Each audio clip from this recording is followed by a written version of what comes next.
৬৫ million বছর আগে পৃথিবী ছিল তরুণ, অদম্য এবং বিপদে পরিপূর্ণ। কিন্তু বেঁচে থাকার যুগেও ভালোবাসা একটা উপায় খুঁজে পেয়েছে।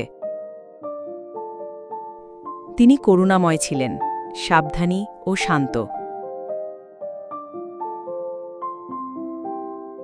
তিনি ছিলেন শক্তিশালী, অতীতের লড়াইয়ে ক্ষতবিক্ষত।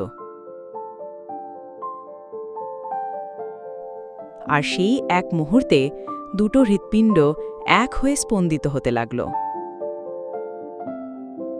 একসাথে তারা ফার্নের ক্ষেত অতিক্রম করেছিল এবং সময়ের চেয়ে পুরানো বনের মধ্য দিয়ে ঘুরে বেড়ায়। তারা তারার আলোয় আলোকিত আকাশের নিচে বিশ্রাম নিচ্ছিল, একে অপরের উপস্থিতিতে শান্তি খুঁজে পায়। আর রাতের অন্ধকারে বিপদ ঘনিয়ে এলে তারা পাশাপাশি দাঁড়িয়েছিল, যা পেয়েছিল তা রক্ষা করেছিল।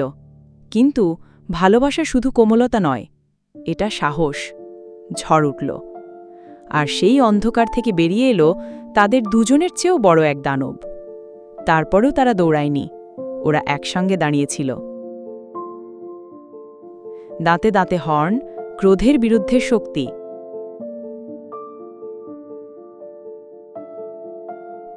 দুটো হৃৎপিণ্ড এক হয়ে লড়াই।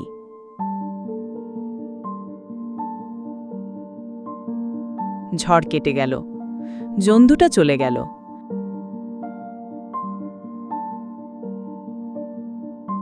আর ভোরের প্রথম আলো যখন পৃথিবী ছুঁয়েছে, তারা রয়ে গেলেন। মার খেয়েছে, দম বন্ধ হয়ে আসে, কিন্তু জীবিত। ভয়ের চেয়ে শক্তিশালী ভালোবাসায় একত্রবদ্ধ। পৃথিবী বদলে যাবে, তাদের প্রজাতি বিলুপ্ত হয়ে যাবে, কিন্তু তাদের প্রেম সময়ের চেয়েও গভীরে চিহ্ন রেখে গেছেন। এই ছিল তাদের গল্প, একটি ভালোবাসা পৃথিবীর মতোই প্রাচীন।